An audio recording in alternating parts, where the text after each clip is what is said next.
The fluorescent lights of Meridian General Hospital hummed with the same tired energy that filled the fourth-floor nursing station at 7 in the morning. Nulafera Reyes tucked a strand of dark hair behind her ear as she updated patient charts on her computer, her fingers moving with the practiced rhythm of someone who had done this countless times before.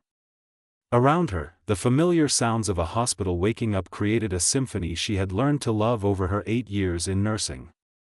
The coffee in her mug had gone cold 2 hours ago, but she sipped it anyway, her attention focused on the medication schedule for room 412.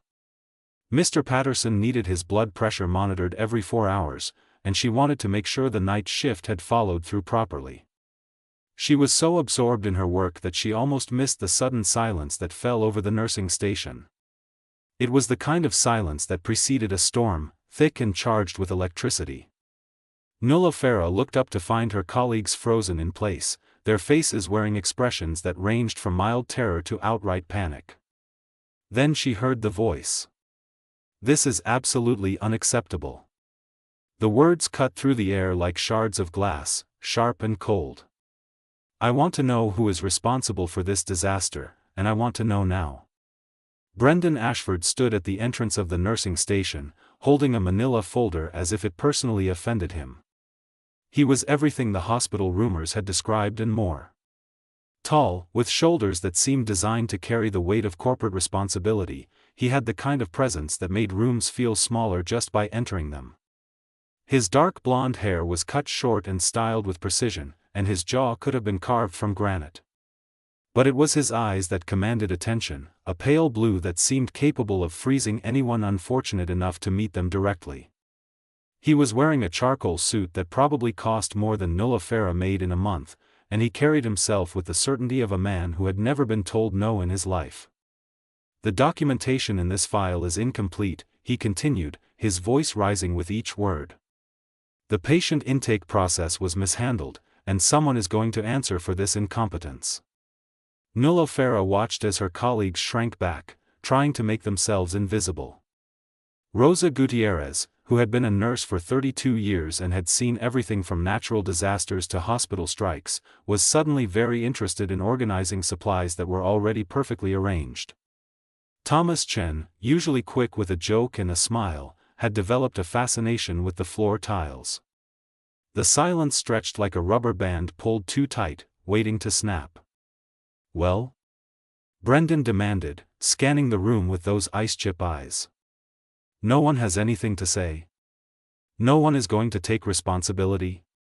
Nulafera felt something shift inside her. She had spent her entire career advocating for patients who could not speak for themselves, fighting quietly and persistently for the people in her care. She had never been afraid of difficult conversations or powerful people.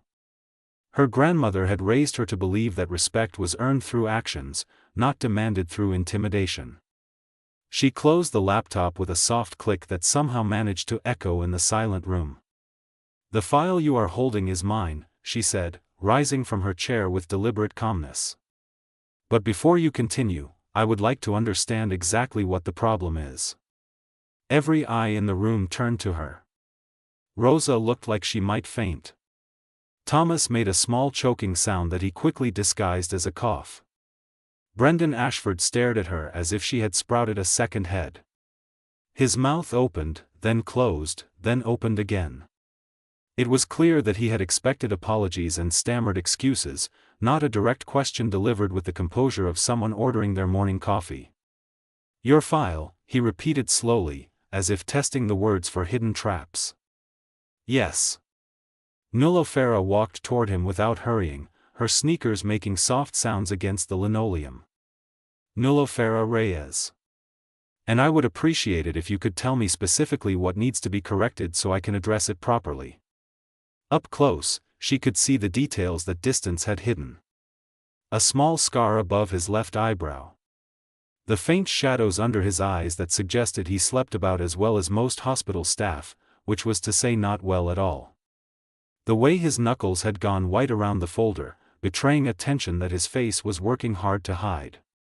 "You want me to explain the problem to you," he said, his voice dropping into a register that was clearly meant to intimidate. "I want you to communicate like a professional, Nulla Farah replied, keeping her tone even. Because right now, you are standing in a space where people work incredibly hard under incredibly difficult conditions, and you are treating them like they exist solely to be yelled at. That is not leadership. That is just noise. The temperature in the room seemed to drop several degrees. Rosa had stopped pretending to organize supplies and was now openly staring, her hand pressed against her chest like she was checking for heart palpitations. Brendan Ashford, the man who had turned a failing community hospital into one of the most respected medical centers in the region, the CEO who had made board members weep with a single glance, seemed to have temporarily lost the ability to form words.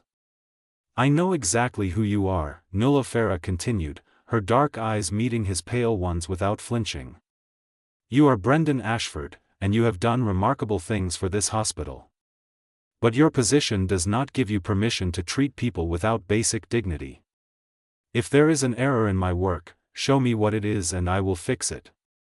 If you need something done differently, ask your staff with respect and I guarantee you will get better results. But if you are looking for someone to absorb your frustration, I suggest finding a different outlet. She waited, letting her words settle into the silence like stones dropped into still water. And then she did something that no one at Meridian General had ever done before. She turned her back on Brendan Ashford and walked back to her computer. She sat down, opened her laptop, and resumed entering data as if the most powerful person in the building was not standing 5 feet away, radiating shock and something that might have been admiration. The folder slipped from his hands and hit the floor with a sound that made everyone except Nulla Farah jump. She did not look up as he bent to retrieve it, did not acknowledge the way he straightened slowly, his eyes never leaving her profile. Learn to ask, not to command, she said, her voice soft but perfectly clear. You might be surprised by what people are willing to do when they feel valued. The clock on the wall ticked through 15 seconds of absolute silence. Then 20. Then 30. The medication protocol in Section 3 needs clarification, Brendan finally said, and his voice sounded strange, stripped of its earlier fury and replaced with something almost uncertain. The dosage timing conflicts with the surgical recovery guidelines. Send me the specific concerns by email, Nulla Farah replied, still not looking at him. I will review them and have corrections to you by tomorrow morning. Another pause, heavy with unspoken thoughts. Very well. He turned and walked toward the door, his footsteps sounding different somehow, less like the march of a conquering general and more like the retreat of someone who had just been genuinely surprised. When he reached the threshold, he stopped. I want her reassigned to the executive medical wing, he announced to the room at large. Starting tomorrow, she will report directly to my department. Before anyone could respond, he was gone, leaving behind the lingering scent of expensive cologne and the stunned silence of a staff that had just witnessed something they would be talking about for years. Rosa was the first to speak. Did that just happen? Thomas let out a breath he seemed to have been holding since Brendan first appeared. I think I need to sit down. And possibly retire. Nulla Farah continued working on her charts, but a small smile curved the corner of her mouth. Well, she murmured to herself, this should be interesting.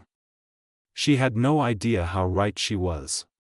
The following morning arrived with the kind of gray drizzle that made Nulla Farah grateful for hospital coffee, even if it tasted like it had been brewed sometime during the previous administration. She reported to the executive medical wing at 7 sharp, having received her transfer paperwork with suspicious efficiency. The executive wing was everything the regular floors were not. Quiet. Spacious. Decorated in soothing blues and greens that suggested healing rather than the harsh whites of the main hospital. The patients here were different too, mostly wealthy benefactors, board members, and occasionally high-profile individuals who required both medical care and absolute discretion. Nulla Farah was reviewing the patient roster when she felt eyes on her. She knew who it was before she looked up. Brendan Ashford stood in the doorway of the nursing station, arms crossed over his chest, watching her with an expression she could not quite decipher. He was wearing another impossibly expensive suit, this one a deep navy that made his pale eyes look almost silver. I see you found your way here without difficulty, he said. The hospital has excellent signage. A muscle in his jaw twitched. I wanted to clarify something about yesterday. Nulafera set down her tablet and gave him her full attention. Go ahead. He seemed to struggle with the words, like they were foreign objects he was learning to shape for the first time. The way I spoke to your colleagues was inappropriate. You were right to call attention to it. It was not quite an apology, but it was closer than anyone had expected to receive from Brendan Ashford. Nulafera studied him for a moment, noting the way he held himself slightly differently today, less like a weapon and more like a person. Thank you for acknowledging that, she said simply. He nodded once, sharply, as if checking an item off a mental list. Then he turned and walked away, leaving Nulafera to wonder what exactly she had gotten herself into. Over the following days, she discovered that working in Brendan Ashford's orbit was like standing next to a force of nature. He appeared at unexpected moments, watching her work with patience, observing how she handled difficult situations, asking questions that ranged from medical protocols to staffing preferences. At first, she assumed he was looking for reasons to criticize her, but gradually she realized something else was happening. He was learning. When she explained medication to a confused elderly patient with patience and warmth, she caught him taking notes. When she de-escalated a tense situation with a family member who was angry about visiting hours, she noticed him studying her technique with genuine curiosity. When she organized her workspace with methodical efficiency, he lingered nearby, as if absorbing her process through proximity. You could just ask, she said one afternoon when she caught him hovering near the supply closet while she inventoried bandages. He startled slightly, clearly unused to being called out so directly. Ask what? Whatever it is you are trying to figure out by following me around. For a moment, something vulnerable flickered across his features before the mask of control slammed back into place. I am simply ensuring that the transition to this department is proceeding smoothly. Nulafera raised an eyebrow but said nothing. She had learned that silence could be more powerful than words, and she was curious to see what he would do with the space she was offering. Brendan shifted his weight, looking distinctly uncomfortable. You handle people differently than anyone I have observed, he finally admitted. They respond to you. They trust you. I am trying to understand why. It was such an unexpectedly honest answer that Nulafera found herself softening despite her better judgment. Because I see them, she said simply. Not as problems to solve or obstacles to manage, but as people who are scared or hurting or confused. When you treat someone like a human being, they tend to act like one. He considered this with the seriousness of someone solving a complex equation. That seems inefficient. Nulafera laughed, a genuine sound that surprised them both.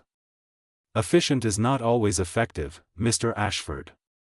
Sometimes the slower path leads to better outcomes. Something shifted in his expression, a crack in the carefully constructed facade that revealed glimpses of the person underneath. Brendan, he said quietly. Excuse me? My name. It is Brendan. Not Mr. Ashford. Nulafera tilted her head, studying him with new interest. All right then, Brendan. You can call me Nulafera. It was a small thing, an exchange of names between colleagues. But standing in that supply closet surrounded by medical supplies and the faint smell of antiseptic, they both knew it was something more. The first tentative step toward understanding. The beginning of something neither of them had expected. Outside the window, the gray drizzle had finally stopped, and the first rays of afternoon sun were breaking through the clouds. The weeks that followed Nulafera's transfer to the executive medical wing established a new rhythm that neither she nor Brendan had anticipated. He no longer appeared like a storm ready to devastate everything in his path. Instead, he arrived with questions. Quiet ones at first, almost hesitant, as if he was testing the waters of this unfamiliar territory called polite conversation. Would you mind reviewing the updated patient consent forms? He asked one Tuesday morning, holding out a stack of papers with both hands rather than dropping them on her desk. Nulofera looked up from her computer, noting the small but significant change in his approach. I would be happy to. When do you need them back? Whenever you have time. No rush. Rosa, who had stopped by to drop off lab results, nearly walked into a door frame. Thomas, passing through on his way to the cafeteria, pretended to check his own pulse with exaggerated concern. The entire staff of Meridian General seemed to be holding their collective breath, waiting for the old Brendan Ashford to resurface like a dormant volcano suddenly remembering it was supposed to erupt. But the eruption never came. Instead, there were small gestures that accumulated like snow falling one flake at a time until the landscape was transformed. Brendan started saying please. He began asking for opinions rather than demanding compliance. He even learned the names of the cleaning staff, greeting them by name when he passed them in the hallways. Who are you and what have you done with our CEO? Joked Patricia from accounting during a staff meeting. Brendan's response was a slight smile and a glance toward the nursing station where Nulofera was reviewing medication schedules. It was brief, barely noticeable, but Patricia caught it. And Patricia told everyone. The hospital rumor mill, which had been churning out stories about Brendan Ashford for years, suddenly had new material to work with. Most of it was wildly inaccurate. Some of it was embarrassingly close to the truth. All of it made Nulofera uncomfortable in ways she tried not to examine too closely. People are talking, Rosa told her during their lunch break, her voice carrying the weight of someone delivering important intelligence. People are always talking. Nulofera stirred her soup without really seeing it. That is what people do.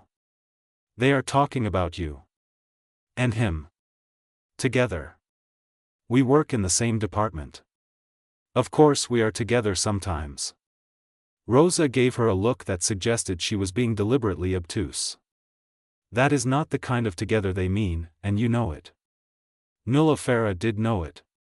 She had noticed the way her heart rate increased slightly whenever Brendan entered a room.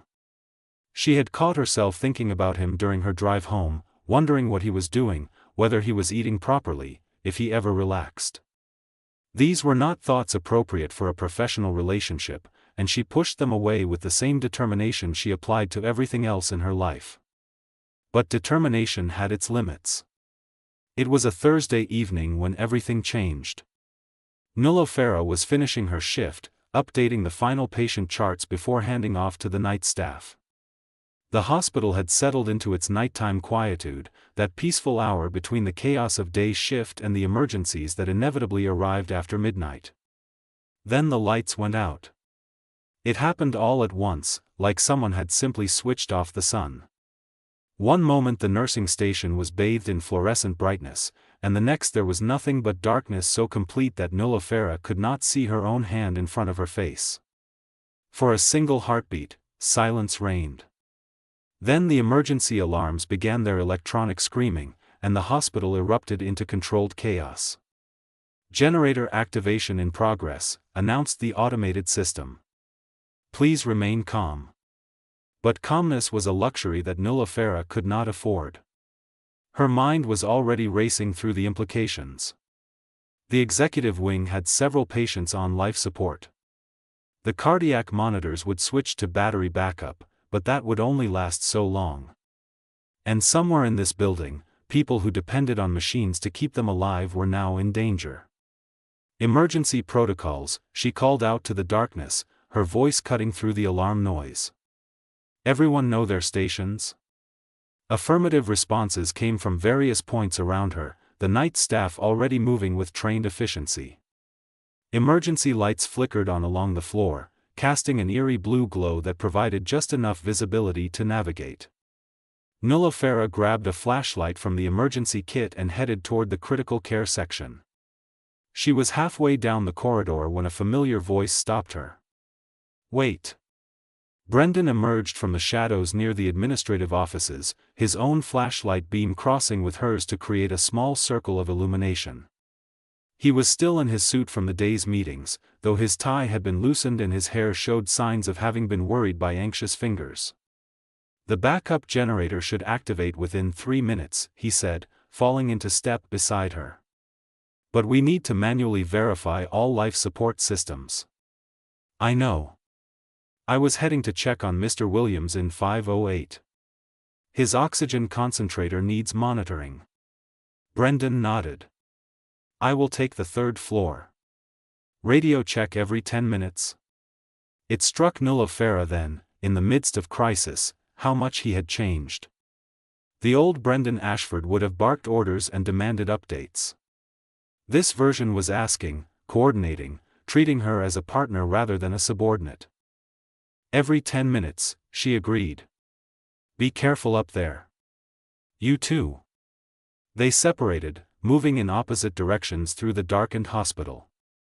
Nullifera worked with focused efficiency, checking on each patient in her section, offering reassurance, verifying that essential equipment was functioning on backup power. Mr. Williams was anxious but stable. Mrs. Chen in 512 was sleeping through the entire ordeal, blissfully unaware of the chaos around her. The first radio check came at exactly 10 minutes. Status? Brendan's voice crackled through the static. All stable on the second floor. Mr. Williams is nervous but his readings are normal. How is it up there? 2 patients with elevated blood pressure from stress, but nothing critical. The generator technicians are working on the main power restoration. Good. Talk to you in 10. But the next check never came. Nullifera was finishing her rounds when she heard it. A crash from somewhere above, followed by the sound of shattering glass and something heavy hitting the floor. Her heart stopped. Brendan? She pressed the radio button. Brendan, do you copy? Static. Nothing but static. Brendan, please respond. Silence stretched like torture. Without thinking, Nullifera was running. Her flashlight beam bounced wildly off walls as she sprinted toward the stairwell, taking the steps 2 at a time. Her lungs burned. Her mind created horrible scenarios that she refused to acknowledge. She found him on the 3rd floor corridor, slumped against the wall beneath what used to be a ceiling light fixture. The fixture itself lay in pieces around him, a casualty of the electrical surge that must have accompanied the power fluctuation. Blood was running down the side of his face from a gash on his forehead, dark and alarming in the dim emergency lighting. Brendan. Nullifera dropped to her knees beside him, her hands moving automatically to assess the damage. Can you hear me? His eyes opened slowly, unfocused at first, then sharpening when they found her face. The panel, he mumbled. I was checking the electrical panel when it just came apart. Stay still. Let me look at you. She pulled off her nursing jacket and tore a strip from the bottom hem, pressing it gently against the wound to stop the bleeding. His skin was warm beneath her fingers, and she could feel his pulse racing in his temple.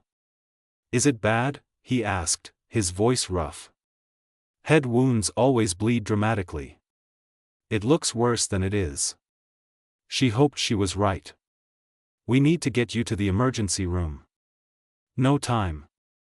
The patients need monitoring. The power could fluctuate again. The patients have an entire night shift watching them. You need medical attention. He reached up and caught her wrist, his grip surprisingly strong. Stay with me. Just for a minute. In the blue glow of the emergency lights, his face looked different. Younger. Vulnerable. The mask of the invincible CEO had cracked completely, revealing the human being underneath who was scared and hurting and reaching out for connection. Nullifera settled beside him, keeping pressure on his wound while allowing herself to lean slightly against the wall. I am not going anywhere.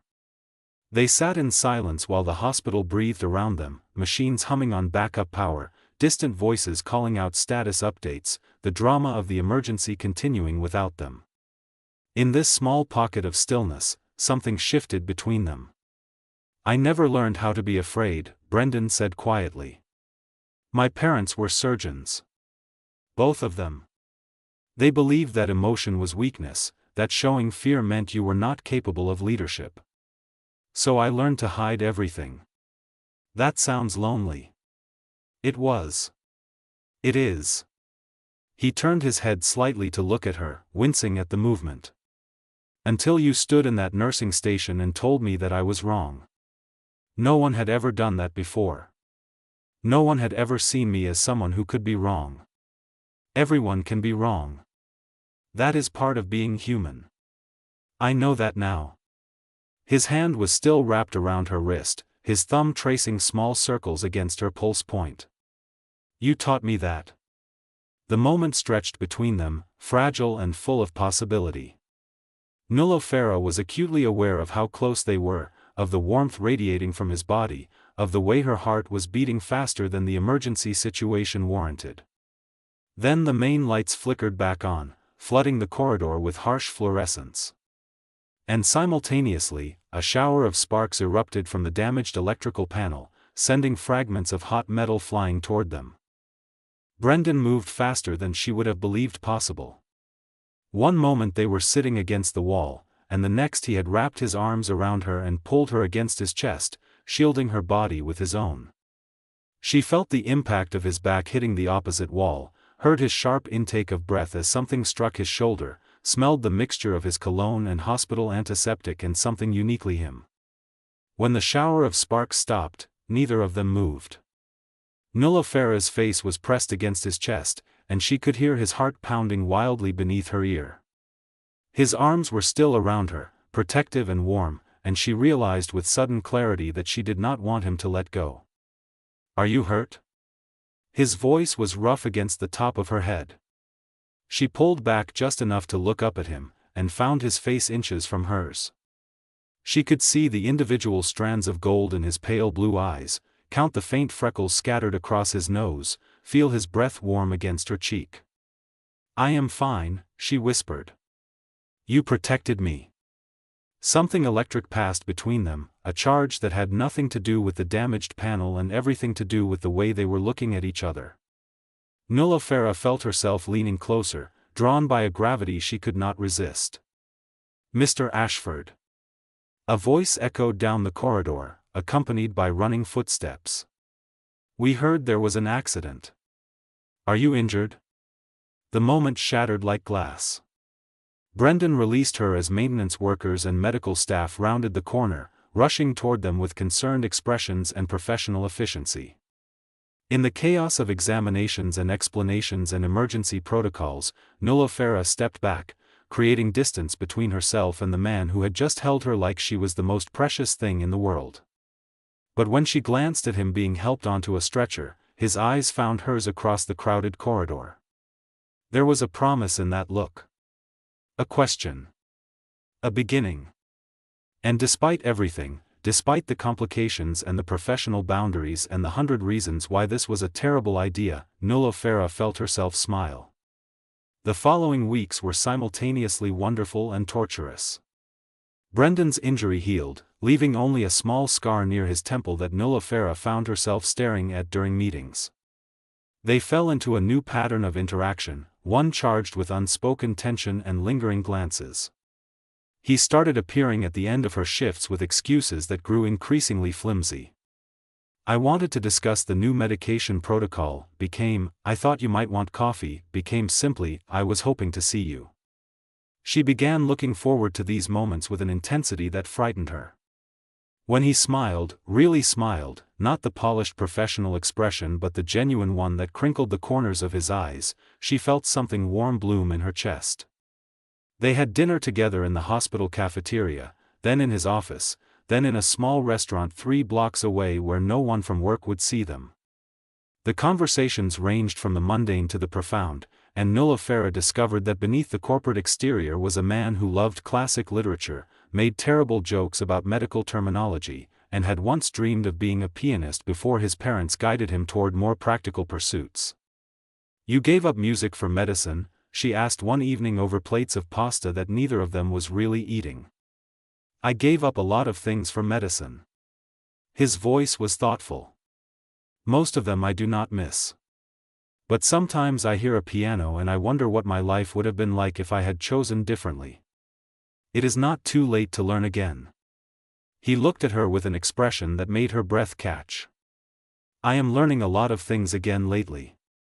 Because of you. The words hung between them, heavy with meaning. Nuala felt herself teetering on the edge of something vast and terrifying and beautiful. All she had to do was take one step forward. But before she could move, his phone buzzed with an emergency from the hospital, and the moment passed. They returned to work, to their professional roles, to the careful distance that was becoming increasingly impossible to maintain. The article appeared 3 days later. Nuala did not see it first. She heard about it from Rosa, who heard about it from Thomas, who had seen it shared on social media by half the hospital staff. By the time she found a copy, the damage was already done. Hospital CEO in secret romance with subordinate, screamed the headline. Insider reveals preferential treatment and policy violations. The photo accompanying the article was grainy, clearly taken from a distance, but undeniably showed Nuala and Brendan standing close together in the hospital parking lot. Their faces were turned toward each other, their body language intimate, and the caption beneath called it evidence of an inappropriate relationship. Nuala read the article with growing horror.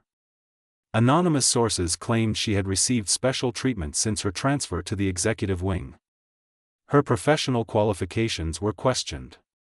Her motives were implied to be mercenary rather than romantic. By the end, she felt sick. The whispers started immediately. Colleagues who had been friendly now avoided her eyes.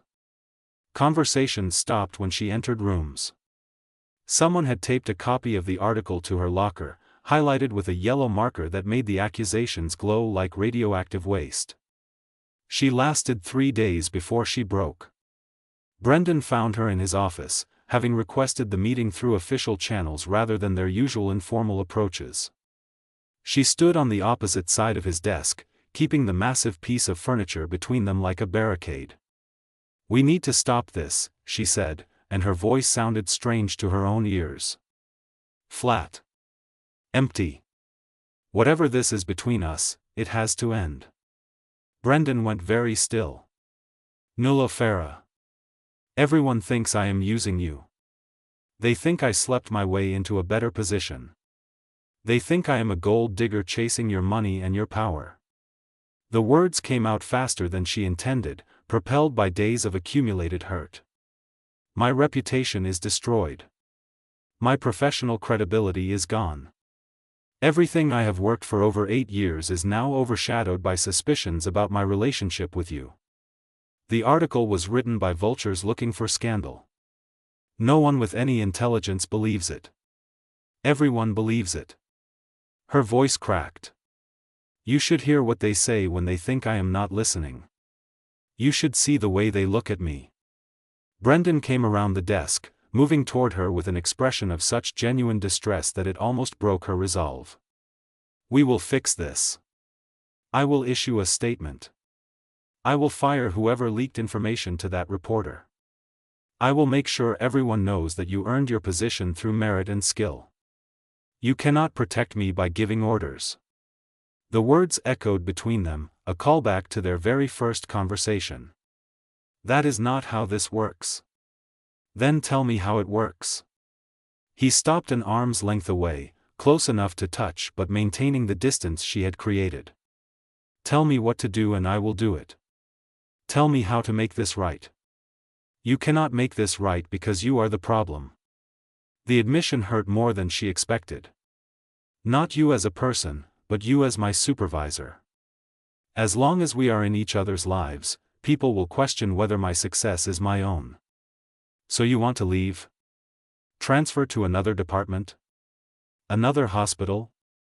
"I want." She paused, struggling to articulate feelings she did not fully understand herself. "I want to go back to before. Before the article. Before the dinners. Before you held me in that corridor and made me believe that maybe, just maybe, the complications were worth it." Silence fell between them, heavy as a physical weight. "Do you regret it?" Brendan asked quietly.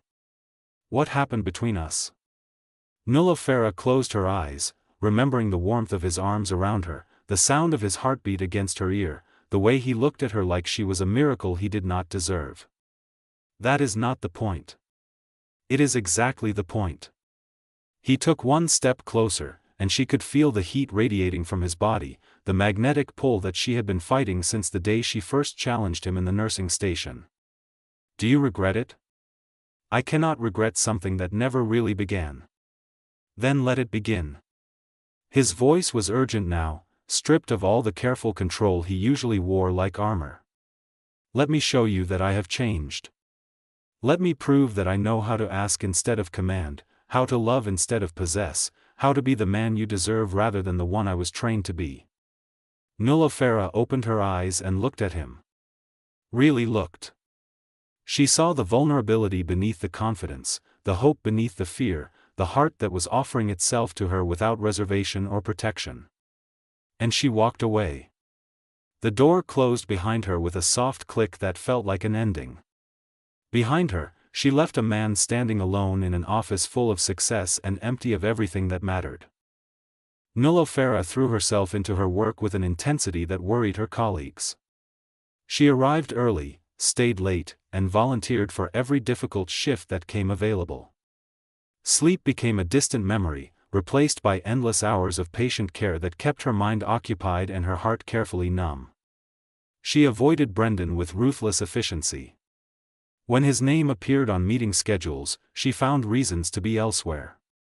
When his footsteps echoed in the corridor, she discovered urgent tasks in the opposite direction. When their paths accidentally crossed in the cafeteria or the elevator or the parking lot, she kept her eyes forward and her expression professionally neutral. It was exhausting. It was necessary. It was slowly destroying her from the inside out. "You look terrible," Rosa told her one morning, her bluntness tempered by genuine concern. "When was the last time you slept more than 4 hours?" "I am fine." "You are not fine. You are punishing yourself for something that was not your fault." Nulofera continued filling medication trays without responding. "He looks terrible too, you know." Rosa's voice softened. "Thomas says he has been sleeping in his office most nights. He cancelled 3 board meetings last week. And yesterday he approved a budget increase for the nursing staff without anyone even asking. That has nothing to do with me. It has everything to do with you, and you know it." But Nulofera did not know anything anymore. The certainty she had felt when walking out of Brendan's office had eroded over time, replaced by doubt that grew like weeds in an untended garden. Had she done the right thing? Was protecting her reputation worth losing the first person who had ever made her feel truly seen? The answers refused to come, so she focused on the only thing she could control. Her work. Her patients. The small daily acts of care that reminded her why she had become a nurse in the first place. It was a Tuesday afternoon when everything changed. Nulofera was in the supply room, inventorying bandages with the same obsessive attention she had been applying to everything lately, when the hospital intercom crackled to life. "Code Blue, executive floor. Code Blue, executive floor. All available medical personnel respond immediately." Her hands stopped moving. The executive floor. Where Brendan's office was located. Code Blue, executive floor. Repeat, Code Blue. She was running before she consciously decided to move. The elevator took too long, so she took the stairs, her heart pounding against her ribs with every step. Code Blue meant cardiac arrest.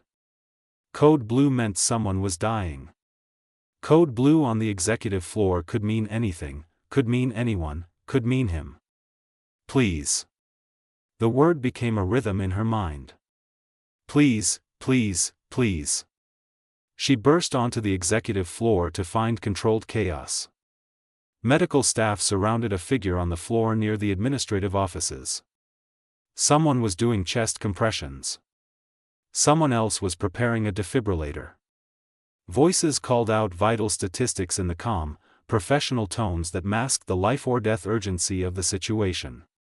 And in the center of it all, lying motionless on the cold hospital floor, was Brendan Ashford. Nuala Farah felt the world narrow to a single point. Everything else faded away. The noise, the movement, the professional training that told her to stay back and let the emergency team work. All she could see was his face, pale and still, and all she could feel was terror so profound it left no room for anything else. What happened? She pushed through the crowd, her voice cutting through the chaos with an authority she did not feel. Collapsed during a meeting, someone answered. No warning. Just went down. Is it cardiac? We are assessing. Stand back, please. But she could not stand back. She could not watch from a safe distance while the man she loved fought for his life. She could not pretend to be a bystander when every fiber of her being was screaming to be at his side. The defibrillator whined as it charged. Clear. Brendan's body arched with the shock, then fell back. The monitor showed a flat line that seemed to stretch into eternity. Again. Clear. Another shock. Another eternal moment of waiting. And then, like a miracle, the monitor began to beep. Irregular at first, then steadying into a rhythm that meant life, meant hope, meant another chance. We have a pulse. Get him to cardiac ICU immediately.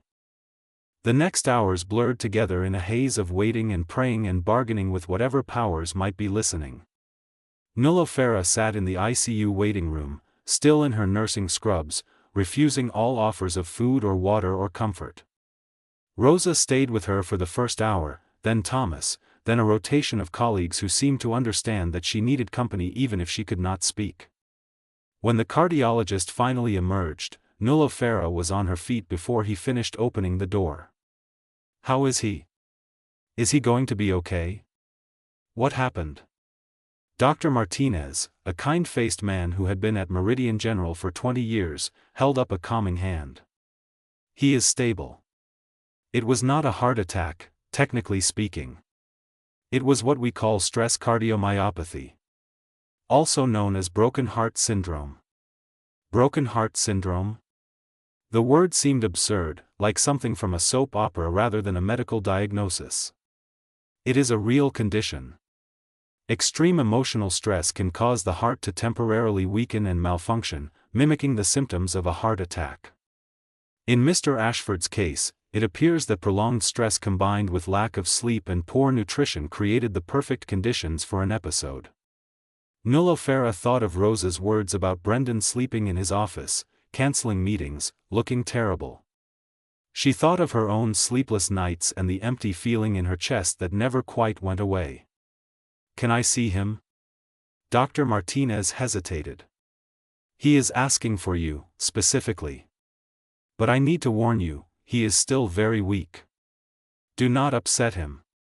She almost laughed at the absurdity of the instruction.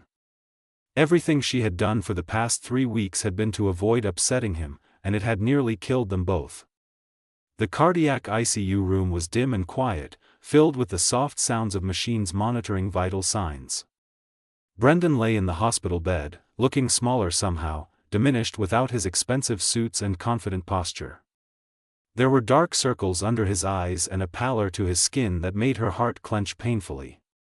But when he saw her, his face transformed. The tiredness lifted slightly, replaced by something that looked like hope trying very hard not to be disappointed. You came, he said, his voice raspy and weak. Nuala Farah crossed the room and sat in the chair beside his bed, taking his hand in hers without consciously deciding to do so. Of course I came. Did you think I would not? I was not sure. After everything that happened, I thought maybe you would want to stay away. I tried to stay away. The admission cost her something, but she was tired of hiding. I have been staying away for 3 weeks, and look where it got us. You nearly died, and I nearly lost my mind. Brendan's fingers tightened around hers. The doctors said it was stress. They said my heart could not handle what I was doing to it. Your heart, Nuala Farah repeated softly. Not just the physical one, I think. He closed his eyes for a moment, and when he opened them again, they were bright with unshed tears. When I collapsed, when I felt everything going dark, the only thing I could think about was that I never told you properly. I never asked properly. Asked what? Everything.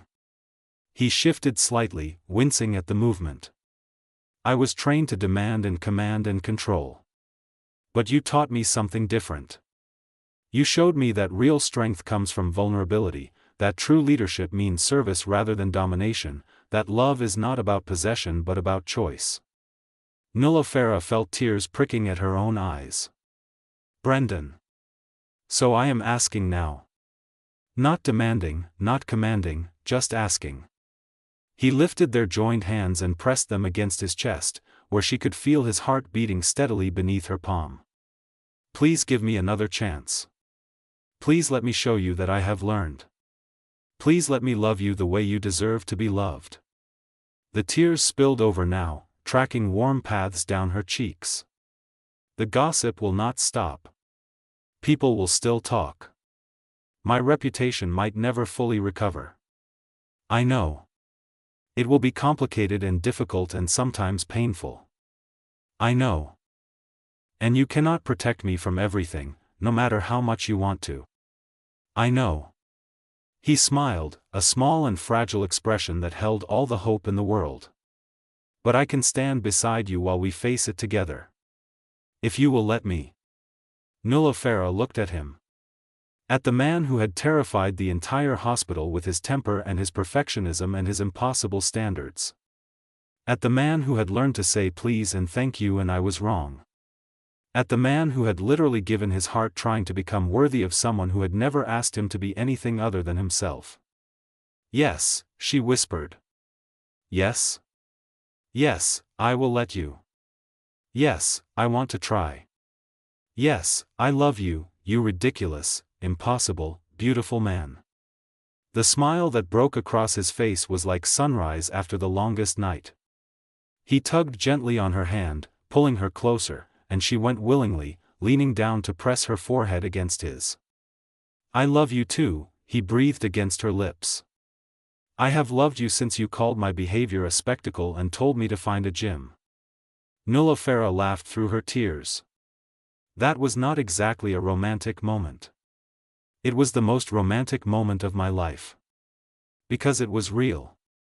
You saw me, the real me, the broken and difficult and demanding me, and you chose to challenge instead of accept. You made me want to be better. You did the actual work of becoming better. I just pointed out that there was room for improvement. A lot of room, he agreed. Mountains of room. Entire continents of room. She kissed him then, softly at first, mindful of his condition and the heart monitor that was now beeping significantly faster than it had been a moment ago. But then his hand came up to cup her face, his fingers threading through her hair, and the kiss deepened into something that had been waiting weeks to happen. When they finally pulled apart, both of them were breathing harder than the cardiac situation probably warranted. The nurses are going to come running in here if your heart rate keeps climbing, Nulafera pointed out, glancing at the monitor. Let them. I will tell them it is a symptom of being wildly in love. That is not a medical diagnosis. Maybe it should be. They smiled at each other, two people who had found something unexpected in the least likely place. Outside the window, the sun was setting over the city, painting the sky in shades of orange and pink and gold. What happens now? Nulafera asked. Now I rest and recover, because you and Dr. Martinez will not accept any other option. Then I go back to work, but with boundaries this time. Real ones. 8-hour days. Weekends off. All the things normal people do. That does not sound like you. It is the new me. The improved version. He squeezed her hand. And eventually, when the gossip has died down and we have had time to build something real, I would like to take you somewhere nice. Somewhere without hospital lighting and the smell of antiseptic. Somewhere I can make you dinner without it being interrupted by emergencies. You cook? I am terrible at it. But I am willing to learn. He paused, his expression growing serious. That is what I want our relationship to be. Two people learning together. Making mistakes together. Growing together. Not a CEO and his employee, but partners. Nuala Farah considered this, turning the words over in her mind like polished stones. Partners. It was such a simple concept, but it contained within it an entire philosophy of love. Not hierarchy but equality. Not control but collaboration. Not demand but request. I think I can work with that, she said finally. You think? I know. She leaned down to kiss him again, brief and sweet. I know I can work with that. Because you learned the most important lesson. Which one? Nuala Farah smiled, remembering the woman who had stood in a nursing station and challenged the most powerful man in the hospital. Remembering the journey that had brought them both to this moment, battered but unbroken, transformed in ways neither of them had expected. You learned to ask instead of command. 6 months later, Nuala Farah stood in the renovated courtyard of Meridian General Hospital, watching as Brendan cut the ribbon on the new nursing education center that bore her grandmother's name. The plaque beside the entrance read, Elena Reyes Center for Nursing Excellence, and listed a mission statement about compassionate care and professional development. It had been her suggestion, funded by an anonymous donation that everyone knew came from Brendan but no one discussed. A way to honor the woman who had raised her, who had taught her that strength came in many forms, who had believed that healing was about more than medicine. Rosa stood beside her, dabbing at her eyes with a tissue. Your grandmother would be so proud. She would have had opinions about the color of the curtains. Rosa laughed. She would have had opinions about everything. Just like you. In the crowd of hospital staff and local dignitaries, Nuala Farah spotted Thomas and Patricia and Dr. Martinez and dozens of other colleagues who had watched her relationship with Brendan evolve from scandal to something that looked remarkably like hope. Not everyone had come around, of course. Some people would always whisper and speculate and judge.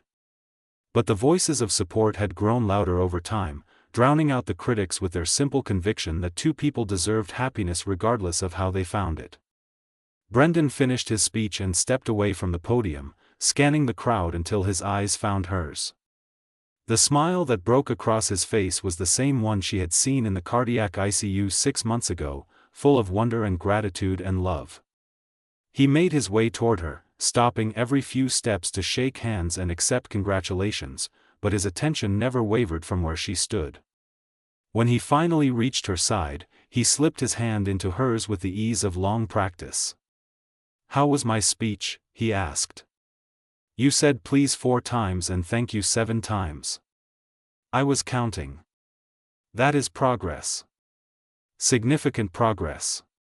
She leaned into him slightly, feeling the solid warmth of his body against her shoulder. Remember when you made interns cry with a single glance? I was a monster. You were scared. I was scared, he agreed. But not anymore. Not with you.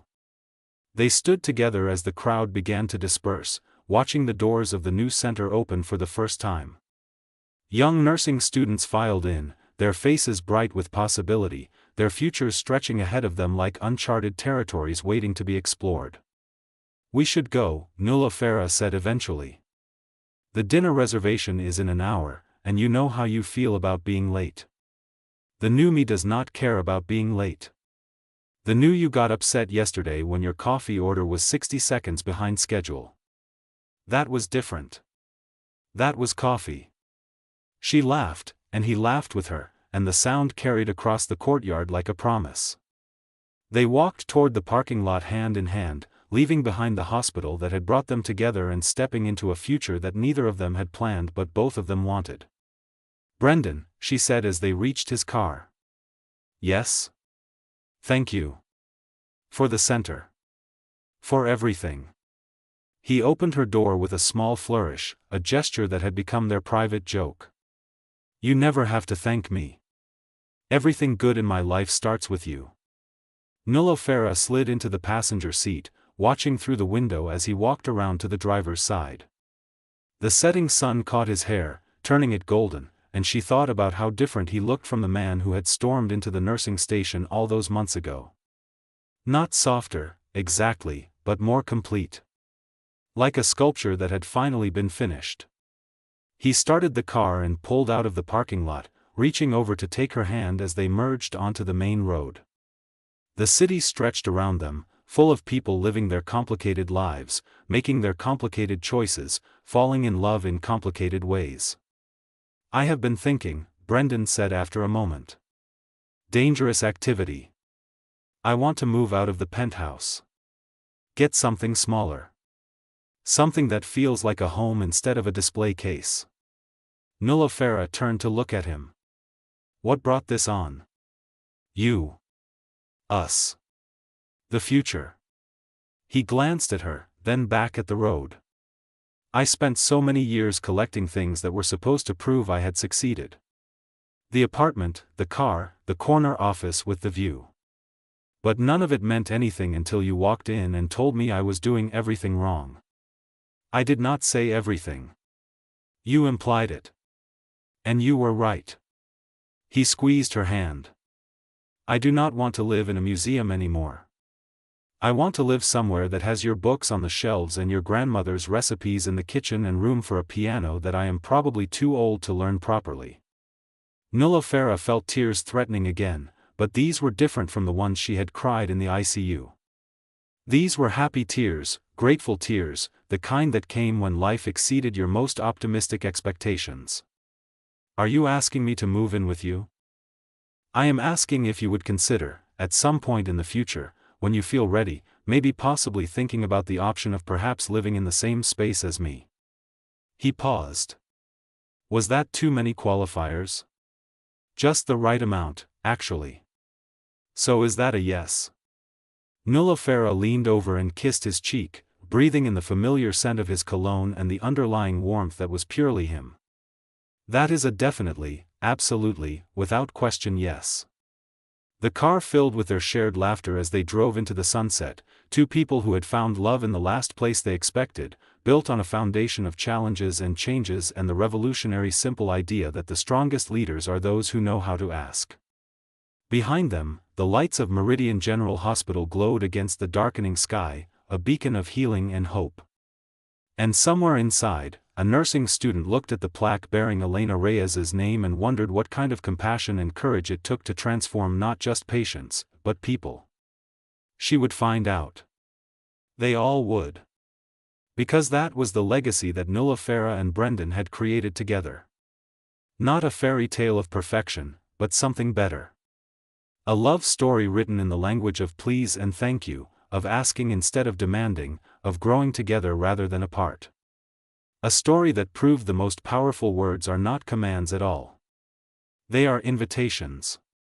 Thank you for taking the time to listen to this story. If you enjoyed this content, don't forget to click like, share this story with your friends and family, and subscribe to the channel so you don't miss out on more meaningful stories.